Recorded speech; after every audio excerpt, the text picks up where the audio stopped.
Welcome to Study Loop.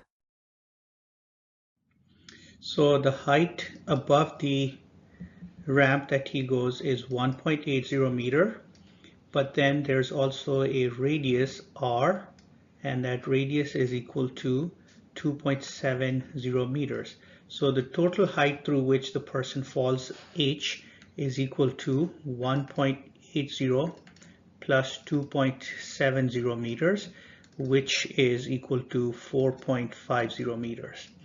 Now the speed at this point is equal to 6.4 meter per second, whereas, so this is the final speed, whereas the initial speed v sub 0 was 0. So we can start using our law of conservation of energy, which says that the work done by non-conservative force equals delta Ke plus delta Pe. So we have 1/2 times 61, that's the mass of the person right here.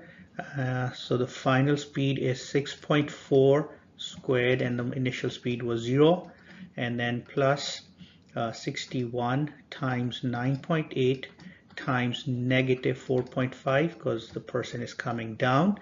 So that gives me the non-conservative force is equal to 1440 joules, and the sign would be negative.